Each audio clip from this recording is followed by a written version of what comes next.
पिछले वीडियो में हमने कापा पार्टिकल और स्नेल का कॉइलिंग देखा था साइटोप्लाज्मिक इनहेरिटेंस में। नेक्स्ट हमारा केस है साइटोप्लाज्म इनहेरिटेंस इन प्लांट। इसमें क्या होता है, the cytoplasmic DNA is of two type. एक तो होता है क्लोरोप्लास्ट डीएनए और एक होता है माइटोकॉन्ड्रियल डीएनए। ठीक है, एक तो आपका क्या होता है, जो साइटोप्लाज्मिक डीएनए कहाँ मौजूद होता है, एक तो होता है आप साइटोप्लाज्मिक डीएनए में होता है और एक माइटोकॉन्ड्रियल डीएनए में होता है। ठीक है, पहला है आपका प्लास्टिड इनहेरिटेंस। प्लास्टिड इनहेरिटेंस क्या है कि ये एग्जाम्पल है आपका मिराबिलिस जलापा में 4 o'clock प्लांट में। फर्स्ट एविडेंस जो है कॉरिन ने 1909 में इस प्लांट में देखा था। उन्होंने क्या देखा था कि इसके जो प्लांट है उसकी जो 3 लीफ कलर्स होते हैं, यानी कि 3 तरह के ब्रांचेस होते हैं, लीफ ब्रांचेस होते हैं। पहला है ग्रीन जो कि क्लोरोप्लास्ट से होता है, जो आपको ग्रीन ब्रांचेस देता है। दूसरा है वाइट जो कि आपका ल्यूकोप्लास्ट यानी कि नो पिगमेंट फॉर्मेशन, इसलिए वो वाइट कलर में आपका आता है। ठीक है, आपका ट्रांसपेरेंट कलर नहीं होता। ठीक है, तो ये क्या दिखाता है, आपको वाइट कलर शो करता है, या फिर हम बोल सकते हैं पेल ग्रीन भी ये शो कर सकता है। ठीक है, और दूसरा है वेरीगेटेड। वेरीगेटेड में 3 तरह के आपके क्लोरोप्लास्ट होंगे, एक तो ल्यूकोप्लास्ट होगा, क्लोरोप्लास्ट होगा और एक क्रोमोप्लास्ट भी इसमें पाया जाता है, जिसकी वजह से क्या होते हैं, जो पत्तियों में हरे और सफ़ेद कलर के धब्बे आपको दिखाई देते हैं। ठीक है, पहला पॉइंट है when green was used as female and either green, white और variegated male अगर से क्रॉस कराया जाए तो all individual in F1 were green। वही जो है when white was used as female and either green, white और variegated male के साथ क्रॉस कराया जाए तो सारे इंडिविजुअल F1 में कैसे होंगे, वाइट ही कलर के होंगे। ठीक है, when variegated was used as female and either green, white or variegated as male, various proportion of green and white and variegated individual were observed in F1 generation। इसे हम diagram की मदद से आगे समझते हैं। ठीक है, यहाँ पे आप प्लांट देख रहे होंगे मिराबिलिस जलापा का। इसके यहाँ पे 3 ब्रांचेस दिख रहे हैं आपको। एक तो है पूरा वाइट ब्रांच दिख रहा है आपको, ठीक है, पूरा वाइट ब्रांच है। दूसरा है ये आपके वेरीगेटेड प्लांट है जिसमें कि आपको बहुत सारे धब्बे दिखाई दे रहे होंगे, ग्रीन ग्रीन और वाइट वाइट। और यहाँ पे क्या हो गया, आपके पूरे ग्रीन ब्रांचेस दिखाई दे रहे हैं, यानी कि 3 तरह के ब्रांचेस आपको यहाँ पे दिखाई दे रहे हैं। तो यहाँ पे हम यहाँ पे समझा देते हैं, W जो है वाइट को रिप्रेजेंट करेगा, G जो है ग्रीन को रिप्रेजेंट करेगा और V जो है वेरीगेटेड को रिप्रेजेंट करेगा। इसमें क्या होता है, ये जो सबसे अंदर का जो राउंड जो है या गोला जो है ये फीमेल के जीनोटाइप को दिखाएगा। उसके बाद जो नेक्स्ट जो राउंड है ये मेल के पॉलन ग्रेन को दिखाएगा और जो सबसे लास्ट वाला जो ये राउंड है ये आपके प्रोजेनी को इंडिकेट करेगा। ठीक है, तो हमने क्या पढ़ा था साइटोप्लाज्मिक इनहेरिटेंस में पिछले वीडियो में कि जो भी है हमने क्या पढ़ा था, जो फीमेल का जो जीनोटाइप है वो किसके शो करेगा, आपको कौन शो करेगा, आपके प्रोजेनी के में शो करेगा। यानी कि जो फीमेल का जो भी जीनोटाइप होगा वो उसके बच्चों में दिखाई देगा एज अ फिनोटाइप। ठीक है, तो यहाँ पे देखिए कि यहाँ पे वाइट, अगर फीमेल वाइट है और वो किसी भी मेल के साथ क्रॉस कराया जाए, या वाइट के साथ क्रॉस कराया जाए या ग्रीन के साथ क्रॉस कराया जाए या वेरीगेटेड मेल के साथ क्रॉस कराया जाए, तो उसकी जो प्रोजनी है क्या है, ये पूरे के पूरे वाइट टाइप के पत्तियाँ आपको दिखाई देंगी। क्यों, क्योंकि इसकी मदर का जीनोटाइप में क्या था, आपका वाइट जो था जीन प्रेजेंट था। यानी कि वाइट जो है क्लोरोप्लास्ट, ये जो क्लोरोप्लास्ट का जो जीन था वो किस तरह का था, वाइट था, तो उसकी प्रोजेनी भी वाइट होगी। नेक्स्ट है आपका यहाँ पे जब ग्रीन यानी कि जो क्लोरोप्लास्ट था, ठीक है, फीमेल का जो क्लोरोप्लास्ट में क्या था, वहाँ पे आपका पिगमेंट कौन सा था, क्लोरोप्लास्ट था। ठीक है, तो अब क्या होगा, उसकी प्रोजेनी आपको किस तरह दिखाई देगी, यहाँ पे भी पूरे के पूरे ग्रीन दिखाई देगी।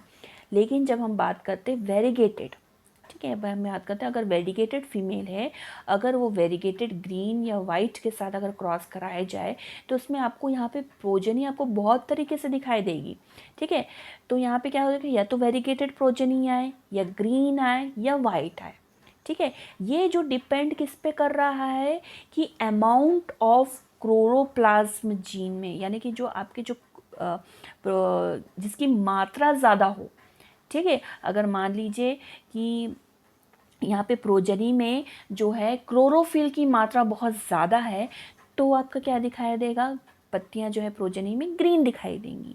अगर यानी कि मान लीजिए जो क्लोरोप्लास्ट में अगर वेरिगेटेड जीन जो है बहुत ज़्यादा है मात्रा में, तो बच्चे में किस तरह के दिखाई देंगी, आपका वेरिगेटेड लीव दिखाई देंगी, और वही वाइट के लिए भी है। यानी कि क्या होगा, ये किसके ऊपर डिपेंडेंट है, यानी कि जिसकी मात्रा ज़्यादा हो वो उस पर डिपेंड करती है, क्योंकि हम लोग जानते हैं कि वेरिगेटेड में 3 तरह के आपके क्लोरोफिल्स होते हैं। एक तो है आपके क्लोरोप्लास्ट, एक ल्यूकोप्लास्ट और क्रोमोप्लास्ट। अगर मान लीजिए अगर उन तीनों में जो भी किसी की भी मात्रा जो है अधिक होगी, वही उसके बच्चों में वो चीज़ फिनोटिपिकली शो होगा। फिर हम नेक्स्ट हमारा टॉपिक देखते हैं माइटोकॉन्ड्रियल इनहेरिटेंस, ठीक है। The inheritance of some character is governed by mitochondria DNA, यानी कि माइटोकॉन्ड्रिया जो है उसके अंदर जो डीएनए मौजूद होता है उसकी वजह से जो है इनहेरिटेंस हो, तो उसे हम क्या कहेंगे, माइटोकॉन्ड्रियल इनहेरिटेंस कहेंगे। एग्जाम्पल आपका आ जाएगा साइटोप्लाज्मिक मेल स्टेरिलिटी। जो मेल स्टेरिलिटी होता है प्लांट में 3 प्रकार के होते हैं, एक तो जेनेटिक मेल स्टेरिलिटी होता है, दूसरा साइटोप्लाज्मिक मेल स्टेरिलिटी होता है, और साइटोप्लाज्मिक जेनेटिक मेल स्टेरिलिटी होता है। हम किसको देखेंगे, साइटोप्लाज्मिक मेल स्टेरिलिटी को देखेंगे। The cytoplasmic line is maintained by crossing them with the fertile line known as maintainer line. ये जो साइटोप्लाज्मिक लाइन है उसे अगर आपको मेंटेन करना है या उसके फर्टिलिटी को मेंटेन करना है, तो हम किसके साथ क्रॉस कराएंगे, उसका मेंटेनर लाइन के साथ क्रॉस करवाएंगे। इनमें 3 तरह के आपके CMS लाइन पाए जाते हैं। कौन कौन सा, CMST, CMSC एंड CMSS, ठीक है। It is believe that CMS is controlled by plasma gene which are present in mitochondria DNA. यानी कि क्या कहा जाता है कि जो साइटोप्लाज्मिक मेल स्टेरिलिटी है उसको कौन कंट्रोल करता है, आपका प्लाज्मा जीन कंट्रोल करता है, और ये प्लाज्मा जीन कहाँ पाया जाता है, आपके माइटोकॉन्ड्रियल डीएनए में पाया जाता है, ठीक है। यानी कि जो जीन जो माइटोकॉन्ड्रिया में प्रेजेंट हो उसके वजह से जो आपका CMS दिखाई दे उसे हम, ठीक है, ये वहाँ पे बोलने की कोशिश कर रहा है। इन अदर एग्जाम्पल जो है कौन कौन से प्लांट में आपको CMS दिखाई देगा, पर्ल मिलेट हो गया, सोरगम हो गया, कॉटन हो गया, और बहुत सारे आपको में जगहों पर आपको CMS देखने को मिलेंगे। CMS can use in hybrid seed production. जो साइटोप्लाज्मिक मेल स्टेरिलिटी है जनरली ये आपका हाइब्रिड सीड प्रोडक्शन में किया जाता है, जिसमें क्या होता है, ornamental species or in species where vegetative part is an economic use। यानी कि किस में किया जाएगा, इसमें ऑर्नामेंटल स्पीशीज़ में किया जा सकता है, जिसमें कि आपके फूल पत्ती उनमें जो इकोनॉमिकल वैल्यू उसमें ज़्यादा हो, जैसे कि आपके ओनियन हो गया, ठीक है, इसमें कैबेज हो गया, फॉडर लीफ हो गया। इसमें क्या होता है, वेजिटेटिव पार्ट जो है या ऑर्नामेंटल फ्लावर जो है उसका आप जो है उपयोग करते हो एज अ इकोनॉमिकल वैल्यू, तब आप ये CMS लाइन यूज़ करेंगे। यहाँ पे हम डायग्राम को समझने की कोशिश करते हैं। पहले हम क्या करेंगे, पहला F1 में मेल स्ट्राइल जो स्ट्रेन है उसका क्रॉस जो है मेल फर्टाइल स्ट्रेन से कराएंगे। मेल स्ट्राइल का मतलब क्या होता है कि इसमें जो पॉलन ग्रेन होता है ये मतलब कि ये क्या होता है, अनफर्टिलाइज्ड या अनफंक्शनल होता है।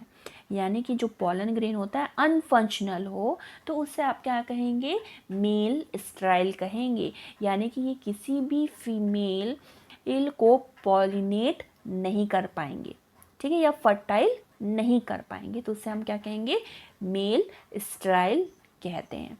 ठीक है, जिसकी वजह से क्या होगा, ये प्लांट क्या बन जाएगा, ये फीमेल प्लांट बन जाएगा, क्योंकि इसमें मेल जो है इनएक्टिव हो गया, यानी कि इनएक्टिव कंडीशन में हो गया। उसका क्रॉस क्या कराएंगे, किसी फर्टाइल मेल के साथ क्रॉस कराएंगे, तो हमको क्या मिलेगा, यहाँ पे आपका क्या मिलेगा, मेल स्टेराइल वाला मिलेगा प्लांट। ठीक है, फिर हम इसको क्या कराएंगे, आप क्या कराओगे, बैक क्रॉस करवाओगे। बैक क्रॉस यानी कि किसी भी एक पेरेंट के साथ क्रॉस कराओगे। तो हम फर्टाइल वाले के क्रॉस कराएं, तो क्रॉस कराओगे तो आपका क्या मिलेगा, मेल स्टेराइल लाइन आगे भी मिलेगा। ठीक है, इस मेल स्टेराइल लाइन में क्या होता है, इसमें बीज जो है प्लांट में नहीं बन पाते, इसलिए इसका जो है उपयोग जो है आप क्या करते हैं, आप वेजिटेटिव इकोनॉमिक जो हो गया या फिर आपका ऑर्नामेंटल वाला हो गया, उसमें ही इसका उपयोग किया जाता है।